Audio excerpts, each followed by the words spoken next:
Hi, very warm welcome to our Monday night meditation evening. My name is Alex. I'm a Mitra with Chiratna Buddhist community, and Mitra, for those who don't know, means a friend. So I'm basically an official friend of Chiratna Buddhist community.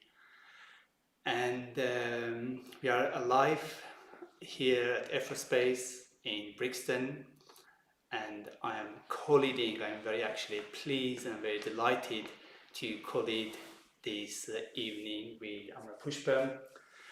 Amra Pushpa is an order member with our community. She has been order member for the last 16 years and has a wealth of experience in teaching the Dharma and meditation. We also have a few wonderful friends. They here with us, Emma and Pam, and of course our talented tech team, Jack and Cheryl. Hello. And hello from everyone. And thank you very much for joining the evening. And if you could, please let us know who you are, say hello, and I'll read your comments after a short meditation that we're going to have. So before we start the evening, I'm going to lead a very short 4 minutes meditation practice known as a breathing space, aimed at relaxing our minds and bodies, preparing ourselves for the evening. And today I think our session is about dissatisfaction. A very good friend of mine follows me everywhere. So that's what Amra Pushpa would kind of tell us about and lead the practice. But for now, please find a very comfortable position, and if you feel comfortable, close your eyes. It's good to pay attention to your posture. We are looking for upright, relaxed, but in the meantime alert and awake posture for this short practice. The breathing space. The practice has 3 stages. There is no need for you to remember stages. I'm going to lead from very beginning to the end. So the first stage begins with noticing, with seeing what's going on in our mind and body. So let's pay attention to our mind and see what's going on there. Thoughts might arise and subside in your mind. The key here is just to be aware of thoughts arising and subsiding. Imagine that thoughts are the clouds and you are the vast blue sky. Just be aware of the thoughts. No need to label them. No need to push them away.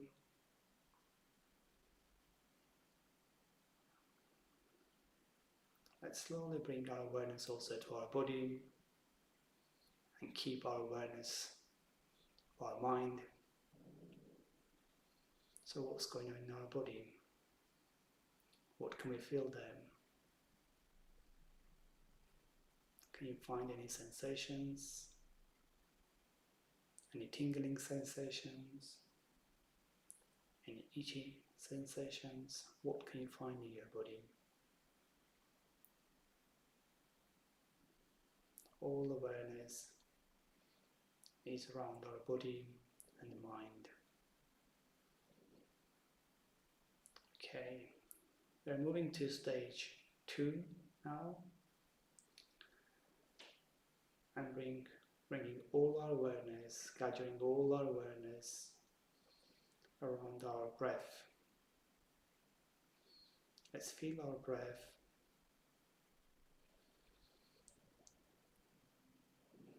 You can make your breath a little bit longer. Feel the breath from very beginning to the end.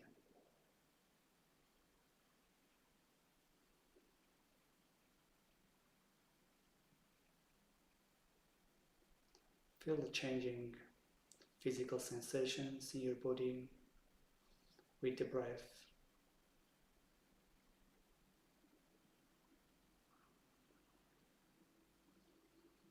See if you can feel sensations in your abdominal occurring with the breath. See if you can feel the breath going in and out of your nostrils.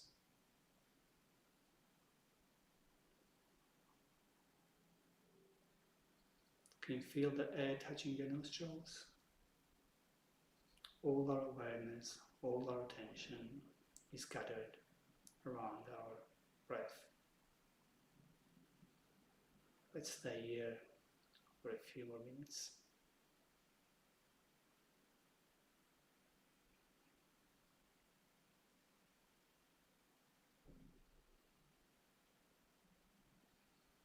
All our awareness is around our breath. We now move to stage 3. We expand our awareness around our body and feel our body rising and subsiding with each breath. Bring all your awareness around your body and see if you can feel the breath touching your body.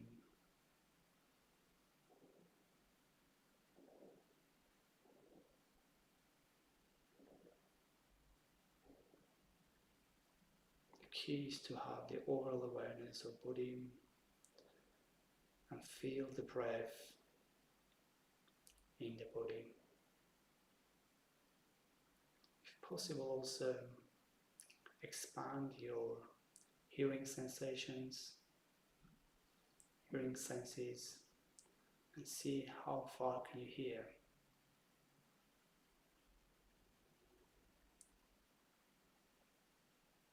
You might hear some cars driving by, you might hear some people talking. Just expand your awareness.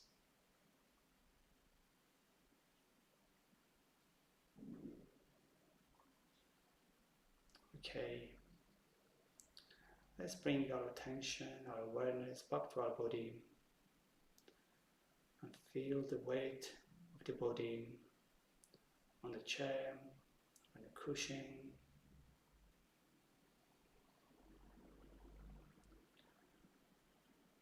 Just remember where you are. Feel your surrounding. If you feel comfortable, slowly open your eyes.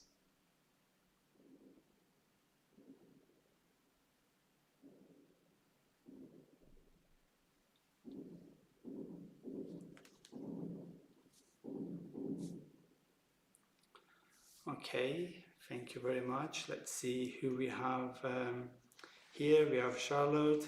Hi there, hi Charlotte. That was me. We have Brian. Hi Brian. We have Tara. Hello Tara. And we have Alison White. Good evening. Good evening to you, Alison. Cameron. Cara. Hello Cameron. Annabelle Kiddy. Hi Annabelle.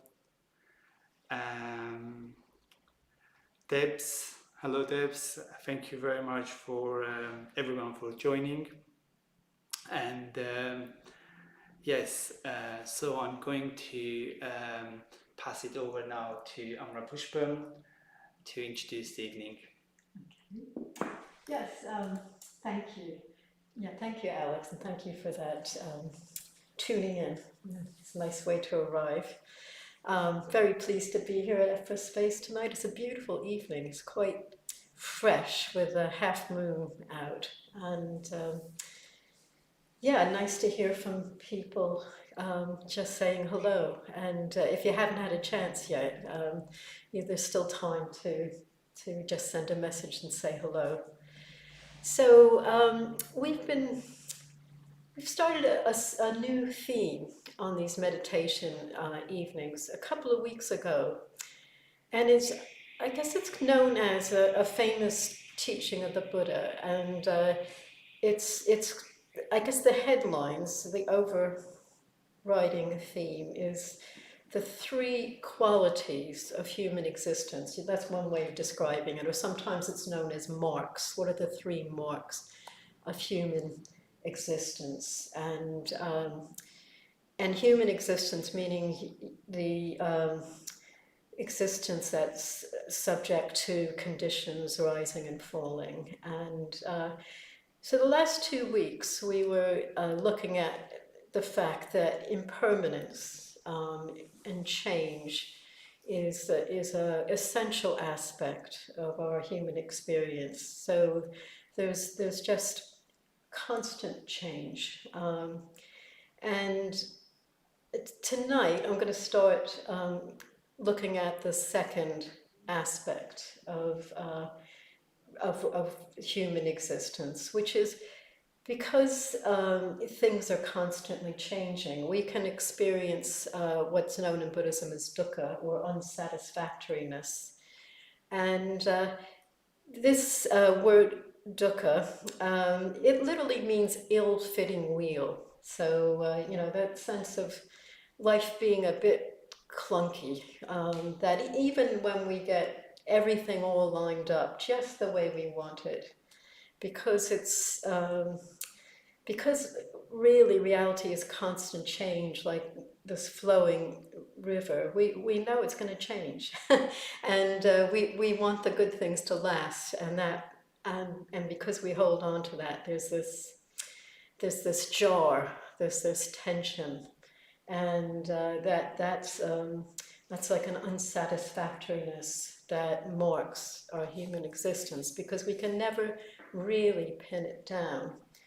And the Buddha would say, this is the root of human suffering, this wanting to pin things down.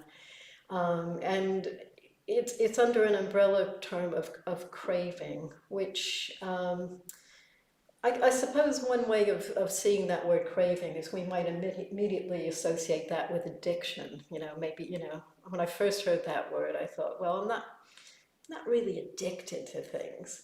But it has a lot more nuances. So what's meant by craving is this pushing away what we don't want. So, it seemed a bit counterintuitive when I first heard that's craving, but it is one aspect of craving. We're pushing away what we don't want in this river of experience of constant change. And then we're holding on to what we want. So in a way, we're building blocks and dams and all sorts of convoluted ways of locking ourselves in instead of just flowing with this change. And this can cause us a lot of suffering. And yes, and again, there are two sides of it. There's this push and pull. This pull of what we want, of pleasure. And it's not saying pleasure is bad, it's the holding on to. There's this wonderful poem by William Blake, and he says, "He who binds to himself a joy does its winged life destroy. He who kisses the joy as it flies lives in eternity's sunrise." So we're looking not to bind up these pleasures of life, but to just sort of kiss it and let it be free. And then we're pushing away, we're bracing against life. It just happens quite naturally. It's probably in our DNA to see threat, but it's not just threat. It's this whole arena of what we like and don't like, and so many different factors determine that. So it's, we could just be with the unpleasantness and let it change and pass through. That's the good news. It doesn't last. But instead, we're bracing, we're building a wall against it, and that hardens into suffering. And, all this, like impermanence the last 2 weeks, I'm sure we all know on a certain level. Of course, we know things change. Of course, we know seasons change. People move away, people die, there is impermanence, so we know that on one level. But with Buddhist practice, we need to go at deeper and deeper levels with this understanding in order to really liberate ourselves from the suffering of blocking and holding on. So, so the first level of wisdom in Buddhism is to understand, so we can hear, yes, that makes sense, holding on, pushing away, how do I do that? Yeah, makes sense. But then, when we try to do it on this level, we hear it as a concept. I first heard that, I said, yes, I want to be free, I want to be in this flow of life, I completely agree. But putting that into practice, there are all these subterranean undercurrents in our psyche. Our human consciousness has just so much depth to it. So the second level of wisdom is you hear this truth, but then you need to reflect on it. So that's the second. You need to start turning it over and maybe discussing it as we are, and we probably will be doing later in class. And then the last level is we meditate on it.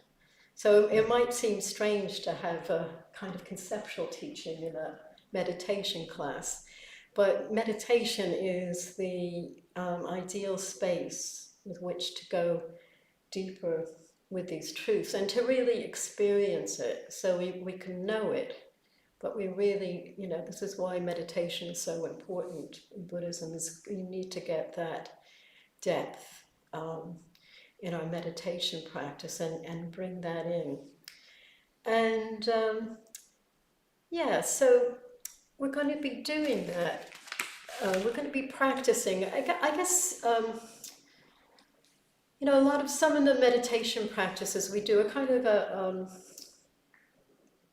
gradation between reflection and meditating. So we bring in some type of directed thought. So that's more of a reflection, and a meditative experience kind of gets underneath the thought, but they can work together. So, and we're going to do the mindfulness of breathing tonight. And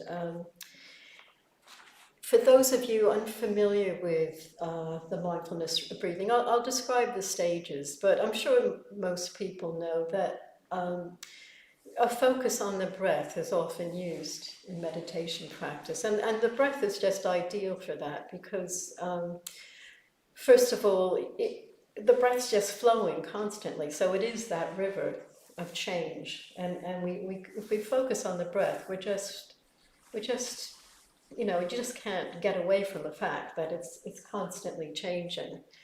But besides that, the breath, it pacifies, it has a pacifying effect. So, that's a very good thing to bring in when we're just trying to calm our craving.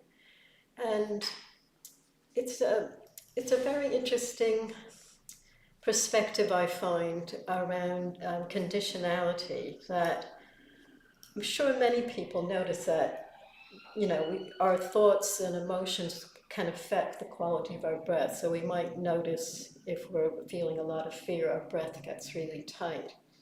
But there's also the inverse is true, that if we bring more attention to the breath, it will calm the thoughts and feelings. And then underneath those thoughts and feelings is this mechanism of pushing and pulling. And so in this meditation practice tonight, we're going to just be observing this pushing and pulling when we can. So the mindfulness of breathing practice we do in Triratna has 4 stages, and these stages are around looking at the breath from different points of view.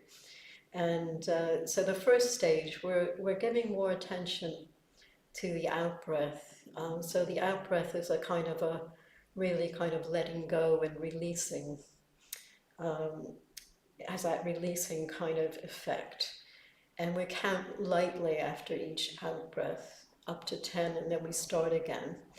And we notice those qualities, the out breath. And it's good to start with that, observing that, because it has a very calming effect.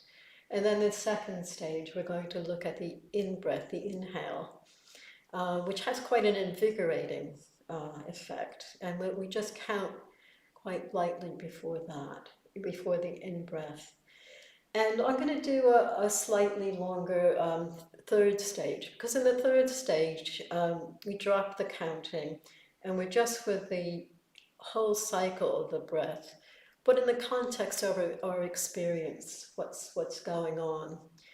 And I'll be inviting you to notice when you're distracted, to notice if you can find a tension or a counterpart in the body, because if we set our intention to focus on something, it's inevitable. Things are going to pull us away because we have this inbuilt mechanism of under the surface pushing and pulling of whatever's going on. So we don't need to get into any story as to why we're doing that. We're just going to soften and observe that tension. Just be a bit curious about it. Almost be like a friend. Just be there with that tension, and see if it has any effect. That's the practice, and that's the real work of meditation. Is really understanding what's going on under the surface and this very crucial mechanism that goes underneath, the dissatisfaction. So that will be the main part of the reflection, because then in the fourth stage, we go from the broad attention to the breath to a very narrow focus, to a point where we first notice the breath coming in and out. And, that can be a lot of focus. So if we notice we're tensing around that, which can often happen if we're making too much effort, you might just play around with then going back into any tension in the body and just sitting with it, just being with it, just observing, letting be. So letting be. And this practice, even though, obviously it may take a lot of practice to be at the point where we can be free of craving. It's an innate way of being for us, but we can be freed of it. And along the way of being freed from craving, we can just start noticing that if we're just with that tension, and it doesn't matter in a way whether we're pushing and whether we're pulling, but just being with it, it will just reduce some of our suffering or dissatisfaction. So it's a very beautiful practice any step of the way. You can feel, we'll have some results of feeling a bit lighter. Okay, so we're going to start though with tuning into the body, because the body is such a important touchstone for this practice. So let's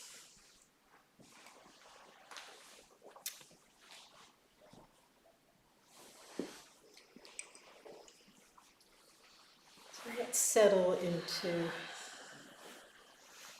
a seated position.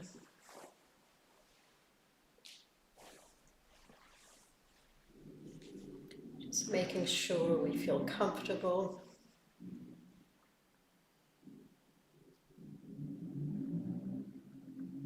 And maybe recollecting the breathing space that we did a few moments ago, where we're just aware of our experience around us, gathering our attention around the breath.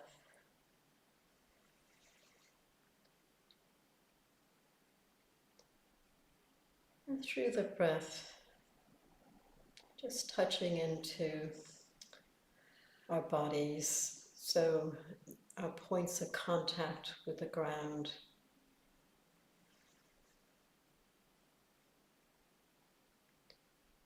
Just using that contact to help us to settle even more, letting go our weight into the support of the ground below.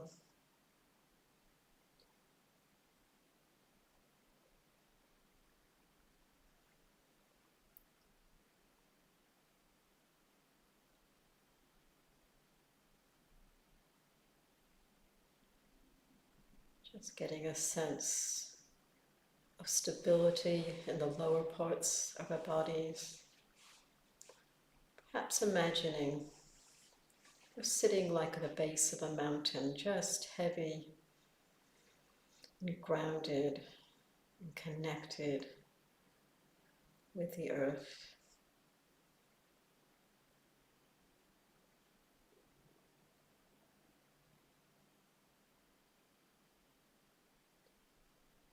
And then moving up into our bellies, on the lower back,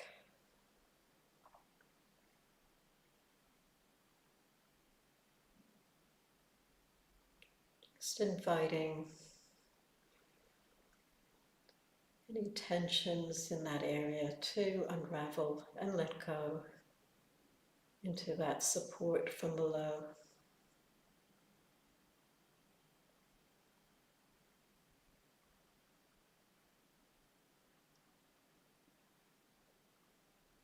Perhaps using the rhythm of the breath to soothe and quiet what's going on.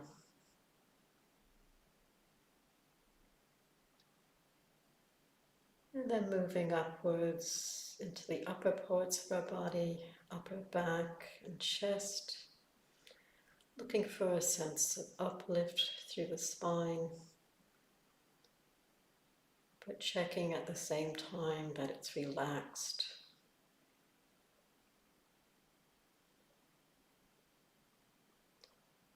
And following the rhythm, movement in the chest, that expansion, contraction.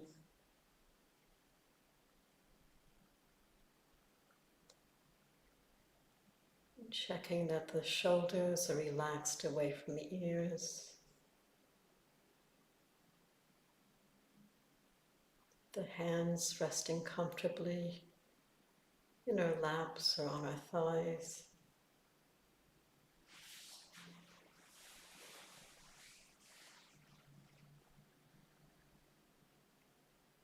And taking a moment to connect with our heart center, wherever that might be.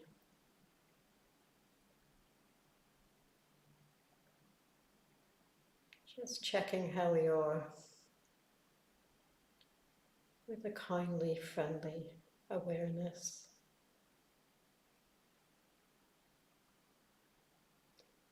And then moving upwards through the neck, checking that the weight of the head is in balance on top of the spine.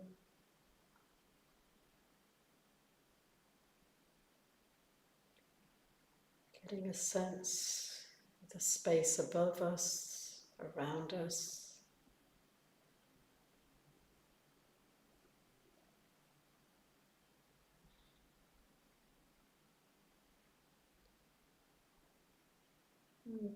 Moving into our faces where we can hold a lot of stress and emotion of the day. And just inviting all the little muscles of the face to let go, to unravel. Eyes soft, tongue resting, jaw relaxed.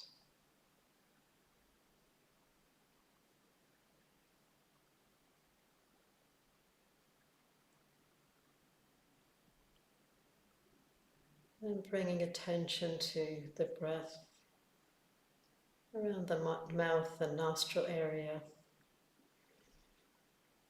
as it moves in and out of the body.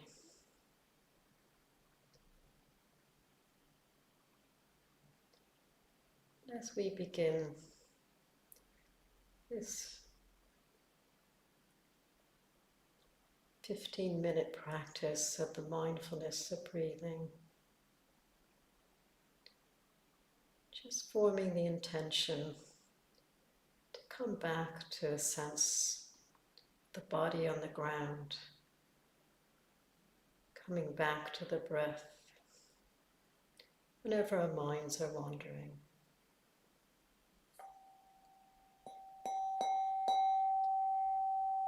The mindfulness of breathing. So in the first stage, bringing more attention to the out-breath, counting lightly at the end of each out-breath.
And when we find our minds wandering, coming back to the body connection to the ground, and the counting and the breath.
And following the out-breath, you can imagine we're sending the out-breath into space. And then counting at the end.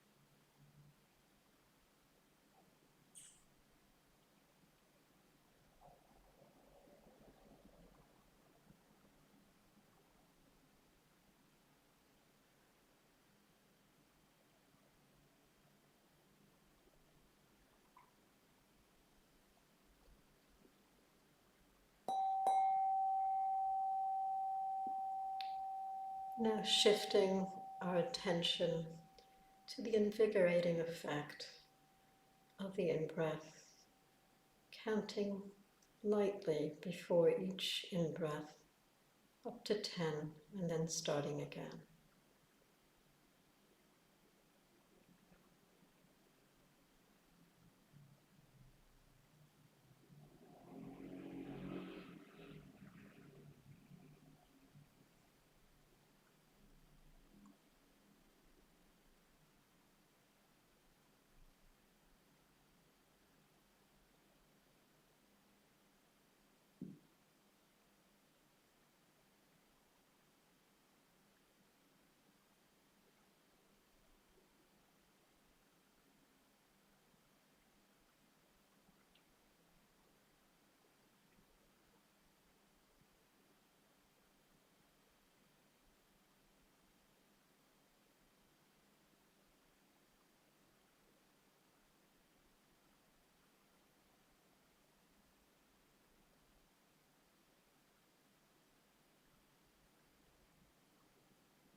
And when the mind gets distracted, just gently bringing it back in a kindly way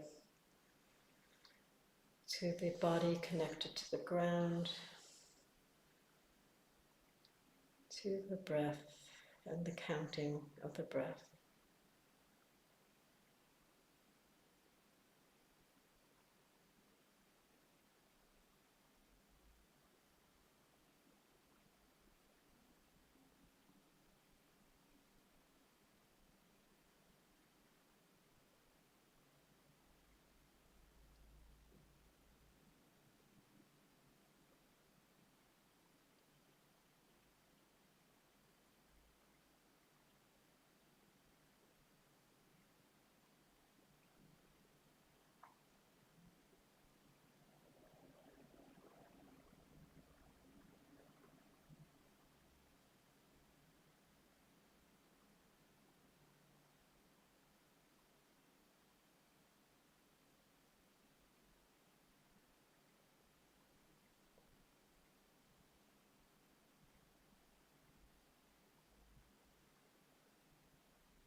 Now we're dropping the counting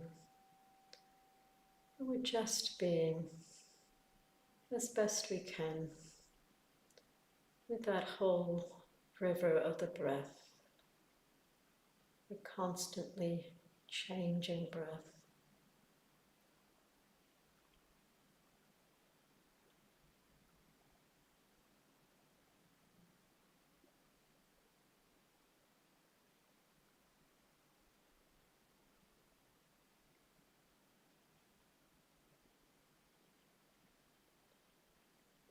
And we could choose to use that breath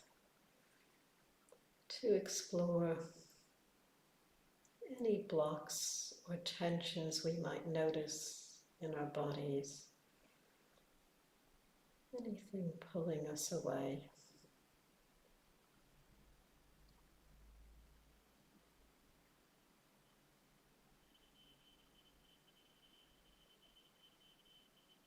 Just being with that tension in a kindly, friendly way.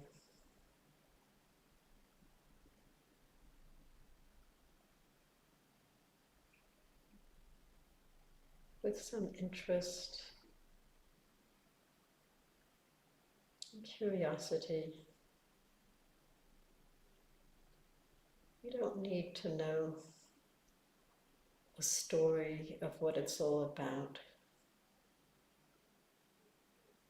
but you might be more interested in what it's like. And just let it be the way it is.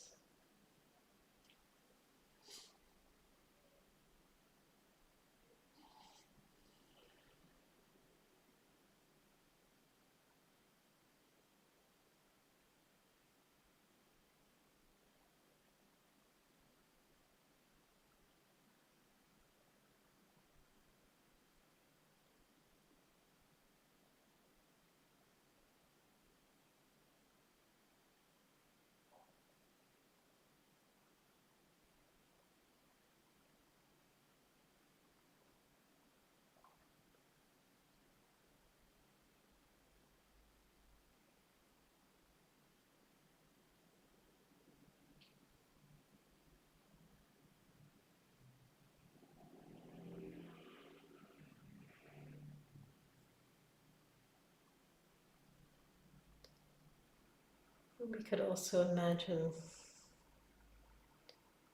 returning more towards that tension with the in-breath and letting it go with the out-breath.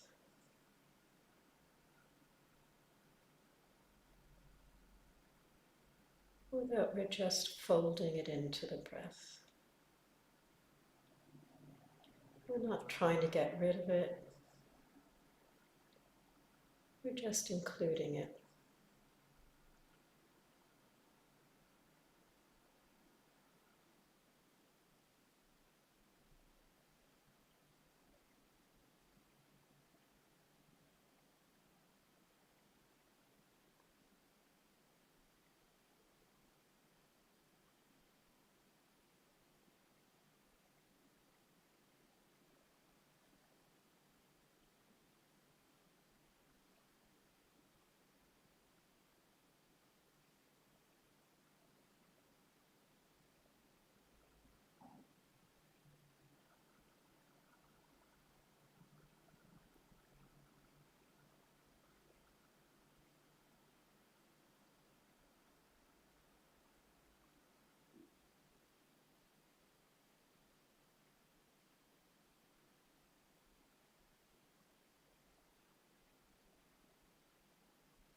What's it like?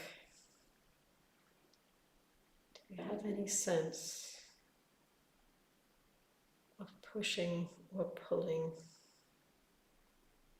of grasping or fending off, bracing?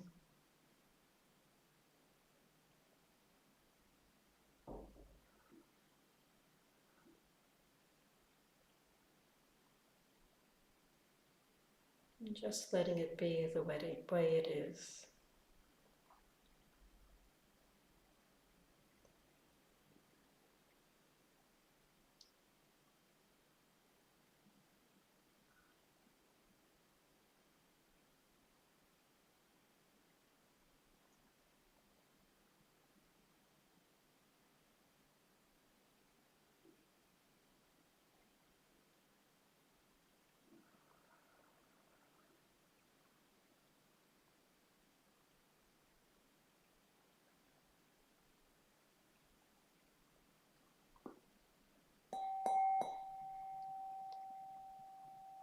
And in the last stage, we're moving from a broad focus to a narrow attention, to the point where we first notice the breath leaving and entering our bodies.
And in a moment, I'll ring the bell, and then open your eyes in your own time.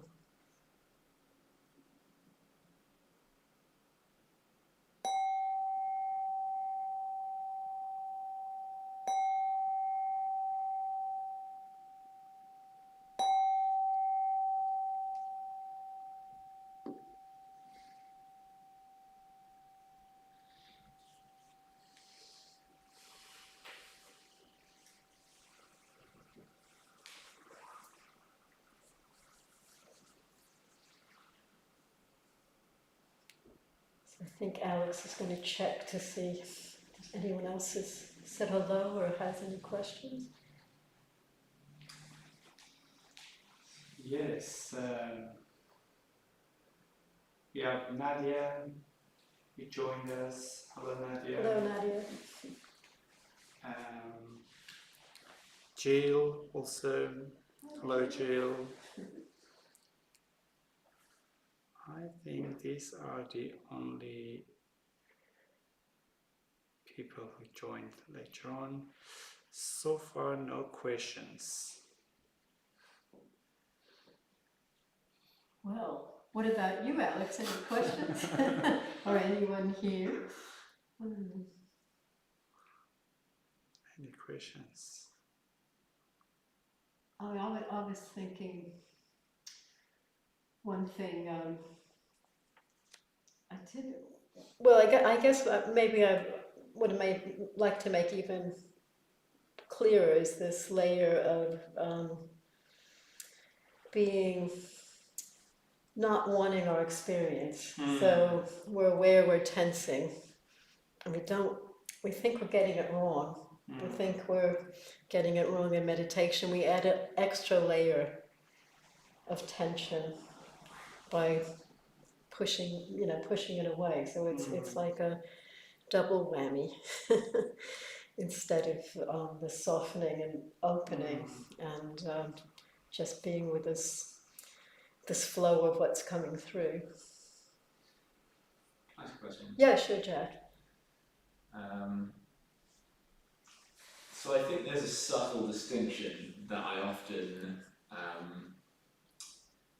don't quite make in my meditation, which is between noticing something and being with it, and then labeling it. And I sometimes slip into just labeling. So in that meditation, I found if I noticed there was a pushing or pulling, I'd kind of label it and go, aha, there's a pushing, I'm doing good now because I'm. Because you Yeah, notice I kind of give myself a mental pat on the back good. for like seeing the pushing or pulling, but then it's like I kind of go, where do I go from there? Well, does it release once you say pushing or when you say pulling? In a way, yeah, Yeah. there's like space around It could yeah. kind of settle. I mean, I could have mentioned that because it's just you can just take this light touch. It's almost like tagging, and we all have words that work for us, different words. So as I said, you could choose not to worry about am I pushing or pulling. You could just say tension, or sometimes I identify the flavor of the tension. Might be chaotic, frenetic, agitated. And if I get the right word, it kind of it's almost like it feels acknowledged and it just kind of settles. I don't know if you had that. I think sometimes also it requires a little bit more awareness and patience with that kind of like when you feel that kind of like the annoyance or kind of something that is not doesn't feel right. We don't want that experience. Yeah. I think sitting with that kind of like just being with that just like it's lots of patience required and kind of like and also kind of noticing what's going on in the body, because I think there's this twofold. There's one in your mind. The mind doesn't want the experience. Then you bring your awareness to your body, and then you feel the kind of in your body kind of some deep sensations in your body as well, don't you? Yeah. There's always something in the body when the mind's distracted. I feel sometimes like there's a black hole somewhere here. It just sucks my energy. Yeah. It's like bringing awareness to that black hole. It's like sitting with it. And with patience, that can have some like tremendous effect. Yeah, it can do, but there are different levels of dukkha, aren't there? So there's dukkha that will be quite responsive to a light label or just being with. There's some that's very hard to be with, and that's when the breath can help soothe it. That's when the breath can be a really helpful tool. Charlotte says that was really good, and I loved Amra Pushpa's introduction. Oh, thanks, Charlotte. Deb says, me too, thank you. Oh, it's nice to hear. Yeah. I mean, I personally find it fascinating, kind of liberating that you don't really have to worry about all the stories around our suffering, that it's this essential clockwork mechanism almost that and it's going on all the time. Like I'll notice when I go out the door, I'll start noticing, or maybe my body's in the habit of tensing because I'm in the outside world and there's threat because it is just in our instinctual wiring. And then I'll ask myself, is there any threat? It's just so subconscious. It's not like I'm thinking I'm threatened, but it's like I'm just noticing this closing in when I get outside the door. And then sometimes that word threat, it just relaxes, but it's just this mechanism that's going on all the time. And, I noticed that in this weather as well. So in summer, you want to go out, don't you? You want to just kind of go out and spend time. In these winter days, I noticed recently that I'm scared to go out, Even though I'm going out, I don't want to be here. It's like, I'm really kind of like, I don't want to be here. But then I reflected on that and I was like, hang on. But I mean, this is another kind of like a season, Without this, there's no spring, there's no summer without this. Yeah. So maybe I can really kind of like push myself to appreciate this weather. I went out like with the aim to appreciate this winter evening. Honestly, it was so amazing. I went out like, it was so beautiful, just walking around and really appreciating the cold. I even was touching the cold and the watery kind of like plants and leaves, feeling the cold on my hand. It was beautiful.